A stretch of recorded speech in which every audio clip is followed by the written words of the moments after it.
Dictation की 100 शब्द प्रति मिनट स्टार्ट।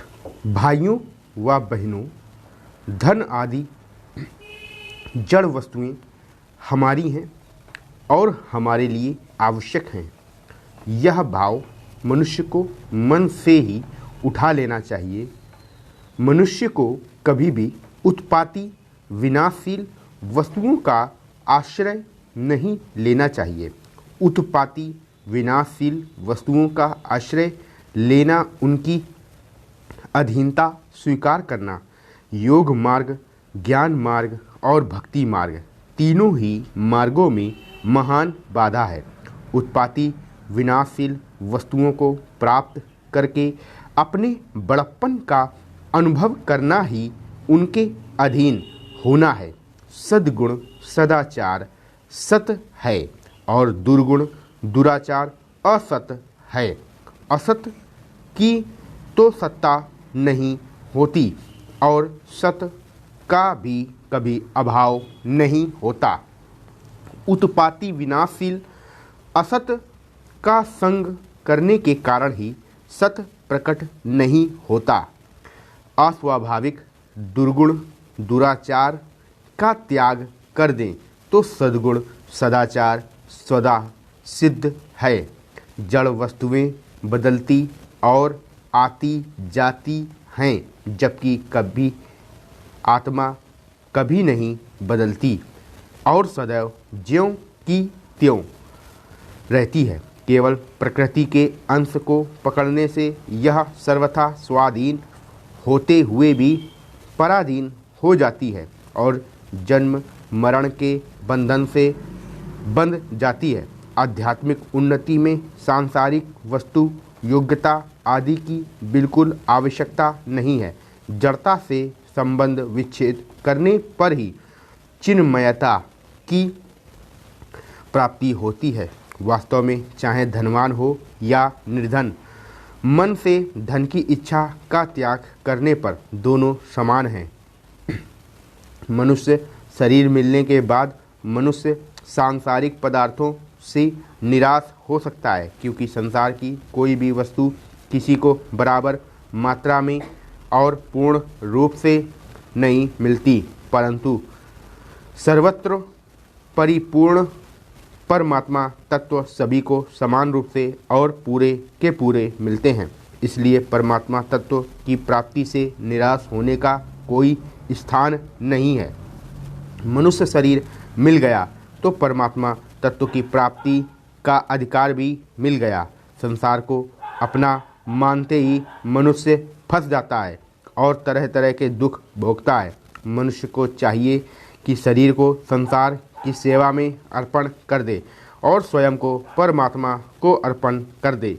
अपने लिए कुछ करना है ही नहीं और अपने लिए कोई वस्तु है ही नहीं, ऐसा अनुभव होते ही संसार संबंध विच्छेद हो जाता है। यही कर्म योग है। संसार की किसी भी वस्तु से मनुष्य का संबंध नहीं है। समय होते ही वह यहाँ से चल देता है। एक दिन सब वस्तुओं का ज्यों का त्यों छोड़ कर जाना पड़ेगा।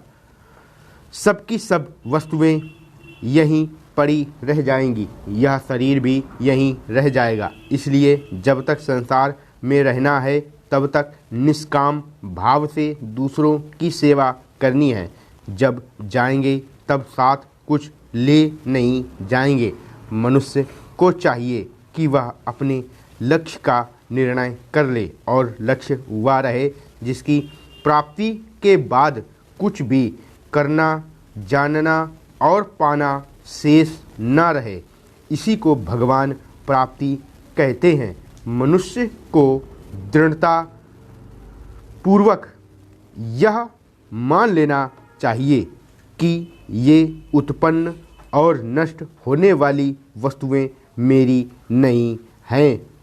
भाइयों व बहनों, मेरे तो केवल भगवान ही हैं।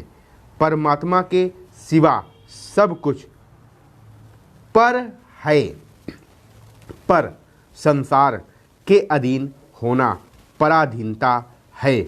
उपयोग इतना ही है की पराधीनता को त्याग दें, अर्थात संसार से अपना संबंध विच्छेद करके जो निरंतर हमें छोड़ता चला जा रहा है उसी को छोड़ना है। और यही साधना है।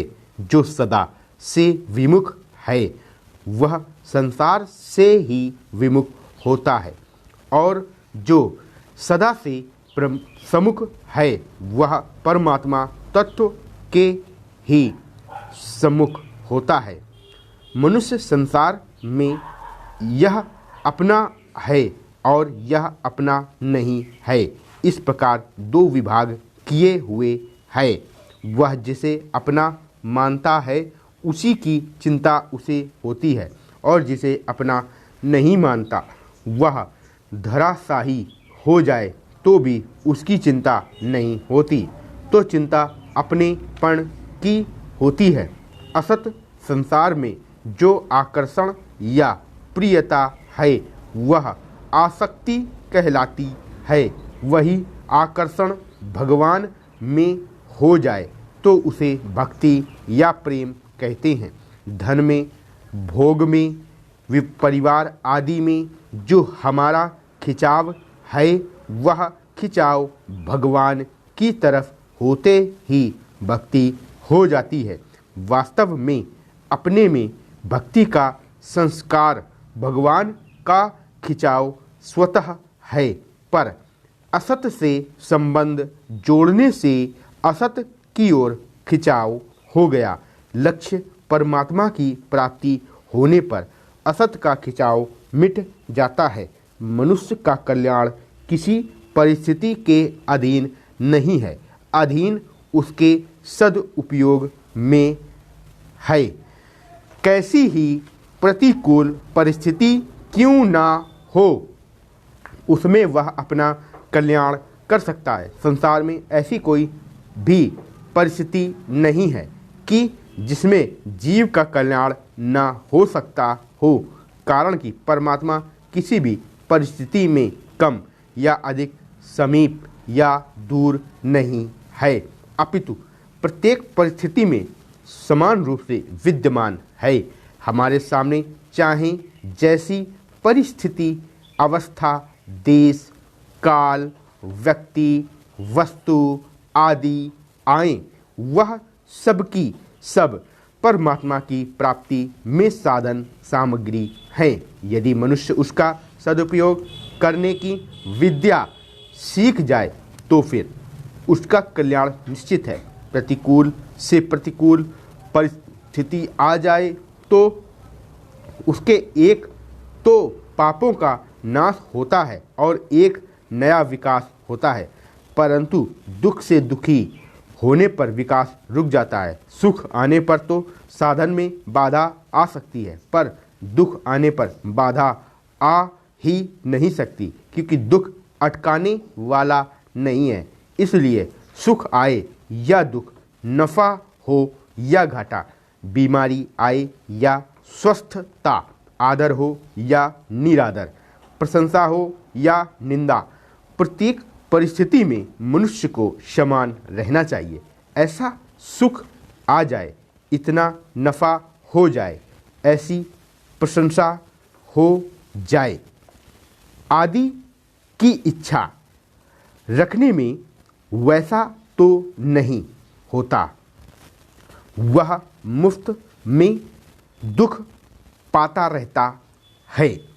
सुखदायी परिस्थिति में सुखी होना भी भोग है और दुखदायी परिस्थिति में दुखी होना भी भोग है, परंतु दोनों परिस्थितियों में सदुपयोग किया जाए तो भोग नहीं होगा, अधिक योग होगा, अर्थात उसके द्वारा परमात्मा से संबंध हो जाएगा। भोगी व्यक्ति योगी नहीं हो सकता। स्टॉप।